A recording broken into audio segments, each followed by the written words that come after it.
بسم اللہ الرحمن الرحیم۔ السلام علیکم ورحمۃ اللہ وبرکاتہ۔ امام بخاری ریسرچ اکیڈمی سے شائع ہونے والے ہفت روزہ میگزین الجمعہ 11 جمادی الثانی 1446 ہجری مطابق 13 دسمبر 2024 کے مضامین کی ریکارڈنگ پیش خدمت ہے۔ پہلا مضمون ہے پیام عمل، ایک آئیڈیل نوجوان۔ مضمون نگار ہیں مولانا محمد فرید حبیب ندوی۔ الحمدللہ رب العالمین وصلی اللہ علی النبی الامی الکریم، اما بعد۔ مکہ مکرمہ میں ایک نوجوان تھا، بڑا حسین و جمیل، بڑا خوبصورت، بڑا دولت مند۔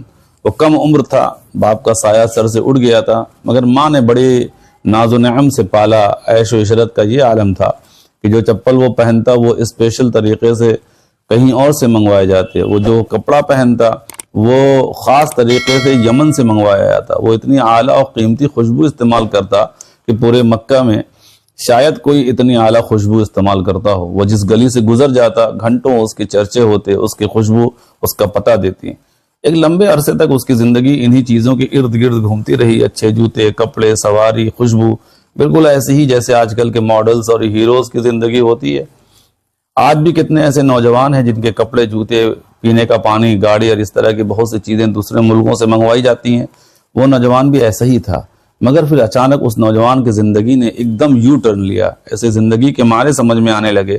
اس نے جان لیا کہ یہ سب چیزیں تو ظاہری ہیں، وقتی ہیں، ان میں کوئی حقیقت نہیں ہے۔ پھر ان کی زندگی بہت تھوڑی ہے، 4 دن کی چاندنی، پھر اندھیری رات۔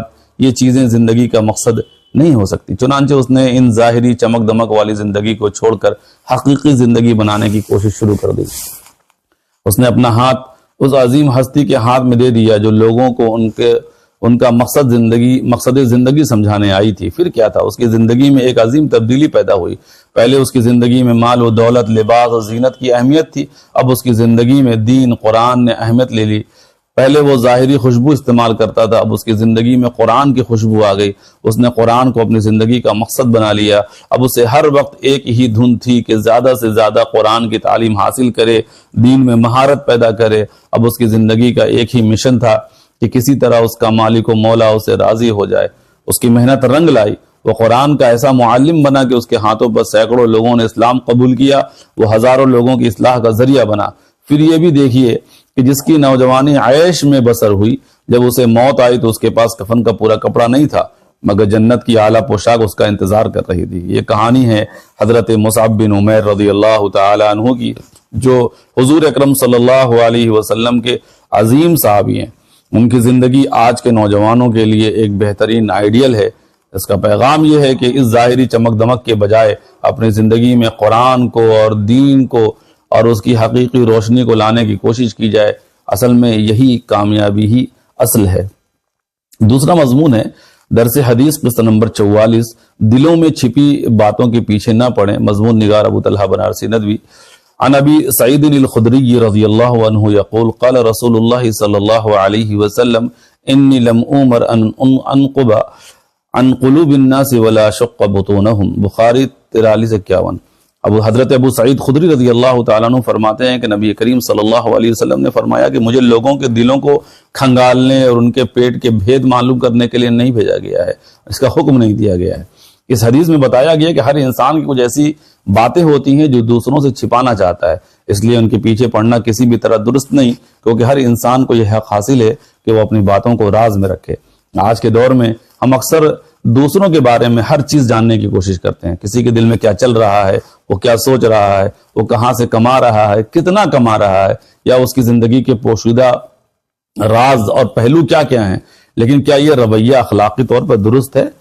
سوچنے والی بات ہے، بالکل بھی نہیں۔ اس طرح کی غیر اخلاقی حرکتوں کی وجہ سے باہمی تعلقات کے خراب ہونے کا اندیشہ ہوتا ہے، لوگ بھروسہ کرنا بند کر دیتے ہیں، اور دوسروں کے راز جاننے کی خواہش اکثر جھگڑوں اور بدگمانیوں کو جنم دیتی ہے۔ ظاہر ہے کہ انسان کی زندگی کا ہر پہلو سب کے لیے ظاہر نہیں کیا جا سکتا۔ کچھ باتیں ایسی ہوتی ہیں جو انسان اپنے دل میں چھپائے رکھتا ہے، جنہیں وہ دوسروں کے ساتھ شیئر نہیں کرنا چاہتا۔ یہ اس کی ذاتی دنیا ہوتی ہے جس کا احترام کرنا ضروری ہے، ان کے بارے میں جاننا ہر کسی کے لیے ضروری نہیں۔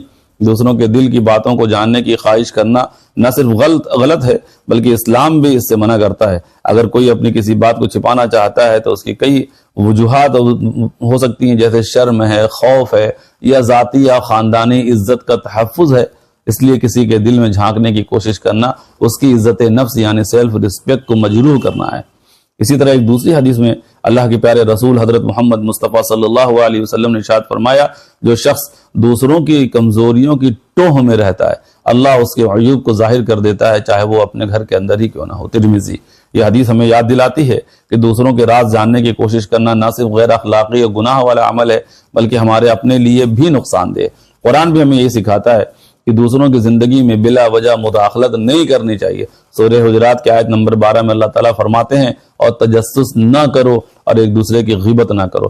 یہ آیت ہمیں صاف الفاظ میں اس سے منع کرتی ہے کہ ہم دوسروں کے معاملات میں دخل دیں، ان کی پوشیدہ باتوں کو جاننے کی کوشش کریں۔ اس سے یہ بھی معلوم ہوا کہ دوسروں سے ایسے سوالات نہیں کرنے چاہیے جو اس کے لیے پریشانی کا باعث بنے اور جن کا وہ جواب دینا نہ چاہتا ہو۔ مثلاً اس کی تنخواہ کے بارے میں پوچھ لیا جائے، گھریلو زندگی کے بارے میں پوچھ لیا جائے۔ کیا ہی اچھا ہو کہ ہم میں سے ہر ایک لوگوں کے دلے میں چھپی ہوئی باتوں کے پیچھے پڑنے کے بجائے اپنے آپ پر توجہ دے، اپنے کمیوں کو دور کرنے کی کوشش کرے، اپنے آپ کو مزید بہتر بنانے کی فکر کرے، اور جن چیزوں کا جاننا ہمارے لیے بے فائدہ ہو اور جن کے جاننے میں سماج یا معاشرے کا کوئی فائدہ نہ ہو اسے اللہ کے سپرد کر دے۔ اس طرح کی غیر اخلاقی حرکتوں کی وجہ سے باہمی تعلقات کے خراب ہونے کا اندیشہ ہوتا ہے، اور اللہ تعالی ہمیں دوسروں کا احترام کرنے اور اپنی زندگی کو مزید بہتر بنانے کی توفیق عطا فرمائے، آمین۔ تیسرا مضمون ہے فکر و عمل معذرت کرنا سیکھیں۔ مضمون نگار مولانا محمد خالد ضیاء صدیقی ندوی۔ بہت سے لوگ اس قدر بامروت اور شریف ہوتے ہیں جب کوئی ان سے کسی کام کے لیے کہتا ہے تو وہ انکار نہیں کر پاتے۔ اس کی وجہ بسا اوقات وہ اس وجہ سے بڑی مشکل میں پڑ جاتے ہیں، پھر بھی اپنے اندر اتنی اخلاقی جرات نہیں کر پاتے کہ وہ معذرت کر سکے۔ یہ عادت انسان کو شدید نقصان پہنچاتی ہے۔ جو کام سہولت کے ساتھ آپ کر سکتے ہوں اس کی ذمہ داری لینے میں کوئی حرج نہیں، لیکن کسی ذمہ داری کو صرف اس لیے قبول کر لینا کہ انکار کرنے کی صورت میں سامنے والے کو برا لگ جائے گا یا اس سے تعلقات خراب ہو جائیں گے، یہ کوئی اچھی عادت نہیں ہے۔ اس عادت کی وجہ سے کبھی کبھی بہت سی مشکلات پیدا ہو جاتی ہیں۔ فرض کیجئے کہ آپ نے اپنے کسی اہم کام کی ترتیب بنا رکھی ہے، وقت کی پوری تنظیم کے ساتھ اپنے اس اہم منصوبے کو مکمل کرنے میں مصروف ہے۔ ایسے میں آپ کسی عزیز یا بڑے نے کوئی ایسی ذمہ داری آپ کے سپرد کر دی جو آپ کے اپنے پرسنل کام میں خلل ڈال سکتی ہے، یا اسے پورا کرنا آپ کے بس میں نہیں ہے، یا اس کی وجہ سے آپ کا کام فکس ٹائم پر مکمل نہیں ہو پائے گا، تو ایسی صورت میں بڑی خوبصورتی کے ساتھ معذرت کر دینے میں کوئی حرج نہیں ہے۔ ذمہ داری قبول کر کے اسے پورا نہ کرنے کے مقابلے میں یہ بہتر ہے کہ قبول ہی نہ کیا جائے، اور ایسی صورت میں سامنے والے کو ہرگز برا بھی نہیں ماننا چاہیے۔ یاد رکھیے کہ معذرت کرنا ایک فن ہے، اسے مناسب اور ضروری موقعوں پر ضرور برتنا چاہیے۔ جہاں انکار کرنا ہی ضروری ہو وہاں ہاں کہہ کر اپنا نقصان کرنا ایک طرح کی بے وقوفی ہے اور اپنے ساتھ زیادتی ہے۔ اس کا مطلب ہرگز یہ نہیں ہے کہ لوگوں کو تعاون نہ کیا جائے، ان کے کام نہ آیا جائے۔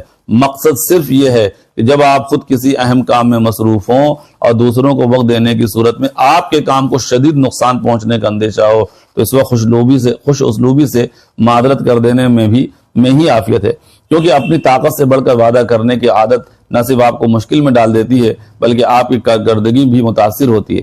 اس لیے معذرت کرنا سیکھیں، بس معذرت کا انداز مہذب اور موقع مناسب ہونا چاہیے۔ یہ بات ان چیزوں سے متعلق ہے جس کی ذمہ داری قبول نہ کرنے سے سامنے والے کو کسی بڑی مصیبت کا سامنا نہ کرنا پڑے۔ اگر کوئی ایسا ضروری کام ہے جو آپ کے بغیر ہو ہی نہیں سکتا اور اگر آپ انکار کر دیں تو اسے بڑی پریشانیوں کا سامنا کرنا پڑ سکتا ہے، تو ایسی صورت میں اپنے کام کاج ادھر ادھر کر کے اس کے کام کو کر لینا یہ زیادہ باعث ثواب ہے۔ البتہ یہ ضرور ہے کہ اسی کام کی ذمہ داری لیں جو آپ پوری کر سکتے ہوں۔ اگر اسے پورا کرنا آپ کے بس سے باہر ہو تو پھر معذرت کر لینا ہی بہتر ہے۔ مسائل، برے خیالات اور وسوسوں کا علاج۔ کسی نے سوال کیا کہ دل میں کفریہ وسوسے آتے ہیں، ان کا کیا علاج ہے؟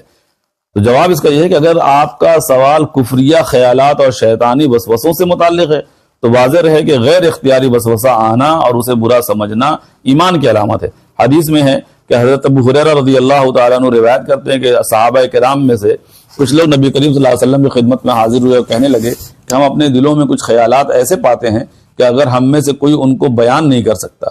آپ صلی اللہ علیہ وسلم نے فرمایا کیا واقعی تم اس طرح پاتے ہو؟ یعنی تم کو ایسا لگتا ہے کہ وہ اتنی بری چیز ہے کہ تم اسے بیان نہیں کر سکتے، یعنی اس کو تم گناہ سمجھتے ہو؟ صحابہ کرام نے عرض کیا جی ہاں۔ تو رسول اکرم صلی اللہ علیہ وسلم نے فرمایا یہ تو اصل ایمان ہے۔ مثلا اس طرح کے وسوسے کہ اللہ کو کس نے پیدا کیا، وہ کیسا ہے، کس چیز سے بنا ہے، اس طرح کی اور چیزیں جن کا بیان کرنا مشکل ہے، لہذا ان خیالات اور وسوسوں سے پریشان نہ ہوں، اور ان کا علاج یہ ہے کہ ان کی طرف بالکل دھیان نہ دیں، اور اگر کبھی وسوسہ آئے تو اعوذ باللہ پڑھ لیں۔ والسلام علیکم ورحمۃ اللہ وبرکاتہ۔